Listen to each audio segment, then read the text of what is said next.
Olá, minha gente, tudo bem? Então, hoje nós vamos ler juntos, né, e meditar aqui, analisar, melhor dizendo, um conto de Clarice Lispector, que tem como título Tortura e Glória. Vejam bem, os textos de Clarice, né, nos textos de Clarice, é uma preocupação grande da autora com o título. Clarice sempre se preocupa muito com o título, né? De fato, como eu digo aos meus alunos sempre, o título é uma parte importantíssima do seu texto. Quando você analisa e tem o título, você já, né, busca na história, obviamente, as questões que estão ali destacadas no título, é o seu resumo principal, né? Então, aqui, tortura e glória. Nós vamos ver qual, então, foi essa tortura e qual a glória, certo? E considerar também aqui a linguagem, né, metafórica, as analogias, a subjetividade, tendo em vista que esse texto ele é autobiográfico, né? Realmente Clarice viveu essa história, tem indícios, né, que mostram isso. Depois vocês podem pesquisar, certo? Mas vamos ler juntos. Eu vou ler alguns trechos e considerar. Não vamos ler assim na íntegra, né? O que eu acho interessante é essa primeira descrição. Clarice tem várias formas de descrever personagem, é bem peculiar, né? Ela descreve, por exemplo, Macabé bem diferente do que ela descreve a Sensível, né? De uma maneira bem diferente. Às vezes ela caracteriza o personagem pelo ambiente que ele vive, pelas escolhas, vamos dizer assim, gastronômicas, né? Escolhas de amigos, são aquelas características psicológicas, né? Aquelas descrições psicológicas que você vai formulando, você vai criando, alimentalizando a seu personagem, a sua personagem. Mas aí ela começa essa descrição de uma forma assim, bem física. Veja, ela diz: ela era gorda, baixa, sardenta e de cabelos excessivamente crespos. Veio a ter um busto enorme, enquanto nós ainda éramos achatadas. Como se não bastasse, enchia os bolsos da blusa por cima do busto com balas, mas possuía o que qualquer criança devoradora de histórias gostaria de ter: um pai dono de livraria. Aí está já, assim, um indício do que seria tortura e do que seria a glória, né? Você percebe que essa personagem, esse narrador personagem, né, tem uma, obviamente, ânsia pela leitura, né? Ela diz: possuiu o que qualquer criança devoradora de histórias gostaria de ter, um pai dono de livraria. Mas veja que ela escolheu uma maneira, né, de descrever a filha desse dono de livraria de uma maneira, escolheu uma maneira assim, mais direta, objetiva, né, e disse que ela falou de uma maneira assim pejorativa, quando falou que ela tinha um busto enorme, né, cabelos excessivamente crespos, como se fosse uma pessoa que não estava, vamos dizer assim, nos padrões, né, do grupo. Aí ela diz assim, que ela não aproveitava o pai dono de livraria, tá vendo? Até mês de aniversário. Em vez de um livro, ela entregava em mãos um cartão postal da loja do pai. E ainda por cima de Recife, quer dizer, onde Clarice passou a infância, né? Uma época. Aí ela diz, onde morávamos com as pontes. E aí, ou seja, ela não contemplava de forma alguma os livros. E todos que queriam ler, obviamente, né? Ansiosos ali por ganhar um livro, claro. Mas ela diz assim, veja como ela descreve, mas que talento tinha para a crueldade.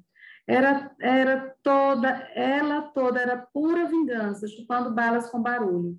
Como essa menina devia nos odiar? Nós que éramos imperdoavelmente bonitinhas, esguias, altinhas, de cabelos livres. Ou seja, ela pertencia a um grupinho de meninas, vamos dizer assim, bonitinhas, que eram diferentes dessa menina, né, da filha do dono da livraria, e ela diz como ela devia nos odiar. Tá vendo? Mas você vê que até tem um ar de ironia, né? Aí continua dizendo: comigo exerceu com calma, ferocidade o seu sadismo. Na minha ânsia de ler, eu nem notava as humilhações a que ela submetia. Continuava a implorar-lhe emprestados livros que ela não lia. Veja, até que veio para ela o magno dia de começar a exercer sobre mim uma tortura chinesa. Como casualmente,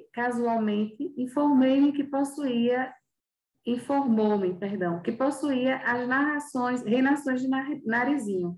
Na época, né, estava sendo assim, era uma novidade, todos queriam ler, todos que gostavam de ler, obviamente, né, queriam ter um exemplar, e ela falou para a nossa narradora, né, personagem, que, como eu falei, é autobiográfico, realmente Clarice, né, viveu essa situação, e que tinha um livro. Então, e ela diz, era um livro grosso, meu Deus. Veja essa expressão, era um livro grosso, meu Deus. Todo bom leitor gosta de contemplar os livros grossos, né? Era um livro para se ficar vivendo com ele. Olha a metáfora. Era um livro para se ficar vivendo com ele, comendo, dormindo. Veja que interessante, né? Aí você tem, obviamente, ó, para se ficar vivendo com ele, comendo, dormindo, ou seja, para usufruir ao máximo, né? O que ela está dizendo é isso. Era um livro que deveria ser usufruído. Deixa eu ver se eu consigo realçar essas duas palavras aqui. Olha, essa metáfora aqui que ela emprega, né? É bem pertinente, não estou conseguindo destacar aqui para vocês. Mas é bem interessante aqui, né? Essa metáfora, o que significa dizer que ela realmente ia usufruir o máximo, é como se ela estivesse possuindo por completo, né? Como se estivesse comendo, ou seja, satisfazendo necessidades, está vendo? De comer, dormir, e completamente acima de minhas posses. Veja o que a menina fez. Disse-me que eu passasse pela sua casa no dia seguinte, que ela emprestaria. Até o dia seguinte, eu me transformei na própria esperança da alegria. Eu não vivia. Eu nadava devagar no mar suave. Metáfora, né? Ela estava só esperando que o dia chegasse. No dia seguinte, fui à sua casa literalmente correndo. Então, ela morava no sobrado, morava numa casa, né? E aí ela diz, não me mandou entrar. Olhando bem para os meus olhos, disse-me que havia emprestado o livro a outra menina e que eu voltasse no outro dia para buscá-lo. Boquiaberta saí devagar, mas em breve a esperança do novo me tomava todo e eu recomeçava na rua a andar pulando, que era o modo estranho de andar pelas ruas de Recife, que era o meu modo estranho de andar pelas ruas de Recife. Você vê que a menina criou toda aquela expectativa de que ela realmente fosse e queria emprestar o livro, As Reinações de Narizinho. Só que quando ela chegou lá, não tinha o livro. Ela disse que não já tinha emprestado, certo? E mandou ela voltar outro dia. Bem, como nós vamos ver no decorrer do conto, né? Ela voltou alguns dias, né? Ela ficou nisso realmente, ó. O plano secreto da filha do dono da livraria era tranquilo e diabólico. No dia seguinte, lá estava eu à sua porta, tá vendo? Após sua casa, com um sorriso e o coração batendo. Com um sorriso e o coração batendo, para ouvir a resposta calma. O livro não está em meu poder, que eu voltasse no dia seguinte. Em seu poder, que eu voltasse no dia seguinte. Mas veja, e assim continuou. Quanto tempo? Não sei. Desde que ela persistiu muito ali, né? É a tortura que tem no título, né? Ela persistiu, ela foi vários dias na tentativa de pegar esse livro, todas frustradas. E, na verdade, era um plano, né? Para fazer que ela fosse vários dias e chegava lá, ela dizia, não, eu emprestei. Você chegou tarde, eu já emprestei para alguém, né? Mas ela não desistiu. Veja que interessante. Ela persistiu como uma leitora assídua, né? Ela diz, ó, mas adivinhando mesmo, às vezes aceito, como se quem quer me fazer sofrer está precisando que eu sofra. Ou seja, ela disse que aceitou aquilo como se a menina estivesse precisando realmente que ela sofresse, né? Porque ela realmente escolheu a amiga para sofrer. Quanto tempo? Eu ia diariamente à sua casa. Ela faz a pergunta novamente, né? Quanto tempo eu não sei. Depois ela diz, quanto tempo? Eu ia diariamente à sua casa, sem faltar um dia sequer. Às vezes ela dizia, pois o livro esteve comigo ontem de tarde, mas você não veio, de modo que emprestei a outra menina. Veja que sofrimento. E foram tantos dias que ela até esqueceu de quantos foram, né? Ela dizia, eu, que não era dada a olheiras, sentia as olheiras se formando sobre os meus olhos espantados. Até que um dia, aí a gente chega justamente à glória. Quando eu estava à porta de sua casa, ouvindo humilde e silenciosa sua recusa, apareceu a mãe. A mãe flagrou aquele momento, né? Ela devia estar estranhando a aparição muda e diária daquela menina à porta de sua casa. Pediu explicação a nós duas. Houve uma confusão silenciosa, entrecortada de palavras pouco elucidativas, quer dizer, Ninguém explicou direito, mas a senhora achava cada vez mais estranho o fato de não entender, até que essa mãe boa entendeu. Veja a escolha de palavras de Clarice, né? Essa mãe boa entendeu. Voltou-se para a filha com enorme surpresa e exclamou. E com enorme surpresa exclamou: Mas esse livro nunca saiu daqui de casa e você nem quis ler. E o pior para ela não era essa descoberta, devia ser a descoberta da filha que tinha. Veja que forte, né? Como Clarice compõe assim um personagem, porque veja, embora seja baseada em fatos que ela viveu, que Clarice viveu, mas você vê como ela deixa transcrever quem era aquela menina, né? Como era aquela menina. A mãe ficou surpresa não só do livro estar lá e do fato dela ter todo dia buscar o livro e não sair com o livro, mas também ficou surpresa porque começou a compreender, a entender a filha que tinha, né? Voltou-se para a filha e com enorme surpresa exclamou, né? Mas este livro nunca esteve aqui, tá vendo? Com um certo horror nos espiava. Observe a descrição de Clarice. A potência da perversidade de sua filha desconhecida e a menina em pé à porta, exausta ao vento das ruas de Recife. Ou seja, exausta a sua filha, né? Nos espiava. A potência da perversidade da filha e a menina em pé à porta, exausta, porque ela ia todo dia, todos os dias ela persistiu em pegar o livro emprestado. Foi então que, se refazendo, a mãe disse, né? Calma para a filha, você vai emprestar agora mesmo as reinações de Narizinho, e para mim, para a personagem, a menina, né, deviam ter em média de, pela descrição, né, de 12, 13 anos, né, 11, 12 anos, mais ou menos pré-adolescentes. Ela diz: para mim, disse o que eu jamais poderia aspirar a ouvir. E você fica com o livro por quanto tempo quiser. Observe, isso para ela, hein, foi o céu, né? Ela diz: entendem? Valia mais do que me dar o livro. Pelo tempo que eu quisesse, é tudo o que uma pessoa pequena ou grande pode querer. Como contar o que se seguiu? Eu estava estonteada e assim recebi o livro na mão. Acho que não disse nada. Peguei o livro. Não fui pulando como sempre, porque ela andava pulando, como ela descreve, né? Saí andando bem devagar. Sei que segurava o livro com as duas mãos, comprimindo contra o peito.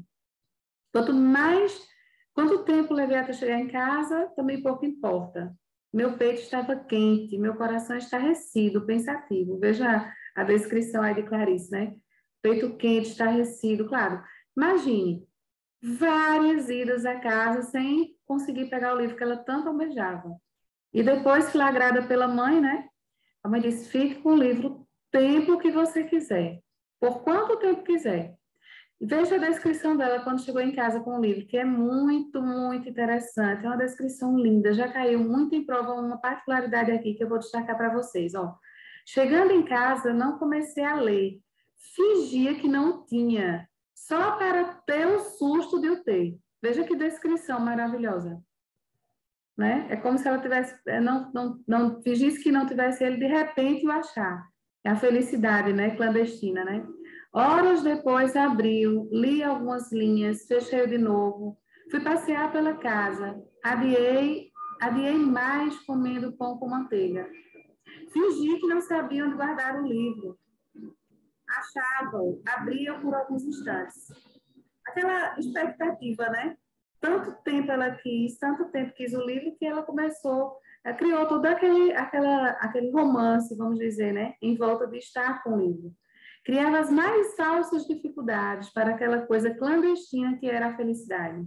Ou seja, tanto que ela buscou aquele momento de felicidade, né? De estar com o livro. Então, ela criou, ela mesma se surpreendia, fingindo que perdia, né, o livro em casa, e o encontrava. E quando ela encontrava, era aquela felicidade. Toda vez que ela tocava no livro, tinha aquela felicidade enorme, né? Porque imagine quantas vezes aquela menina buscou o livro. Ela diz: como demorei? Eu vivia no ar. Havia orgulho e pudor em mim. Eu era uma rainha delicada. Ou seja, ela se sentiu realmente com poder, com glória, né? Então, tortura e glória. Veja, chegou o momento da glória dela. Porque ela agora não tinha apenas o livro emprestado, né? A mãe da menina disse: fique com ele o tempo que você quiser, né? Aí ela diz: às vezes sentava-me na rede, balançando com o livro aberto no colo, sem tocá-lo, em êxtase puríssimo. tá vendo? Faz até uma analogia aqui. Não era uma menininha com o livro, era uma mulher com seu amante. Uma analogia, né? Como se fosse assim, realmente ela comparou aqui a um momento de felicidade, de alegria, né? Ela disse que era êxtase puríssimo, né? Ou seja, aqui nós vemos nas entrelinhas, nesse conto lindíssimo, baseado na vida de Clarice, que obviamente ela transformou aqui, né? Em um conto, com a sua maneira de formar, né? De criar. Tortura e Glória é um dos textos que a gente pode, assim, uns que a gente pode agregar, né? Na nosso repertório de conhecimento dos contos de Clarice. E, com certeza, aqui o que é que a gente pode salientar? A questão de felicidade clandestina, que assim, esse conto, ele faz parte da descoberta do mundo, né? Do livro A Descoberta do Mundo. E depois eu vou trazer outros contos e outras crônicas dela para a gente também debater um pouco, analisar, inclusive essa linguagem metafórica, essa maneira de descrever, né? Não só personagens, como situações, ambientes, os contextos, de uma maneira ímpar que faz Clarice Lispector. Né? Espero que tenham gostado. Até a próxima. Tchau, tchau.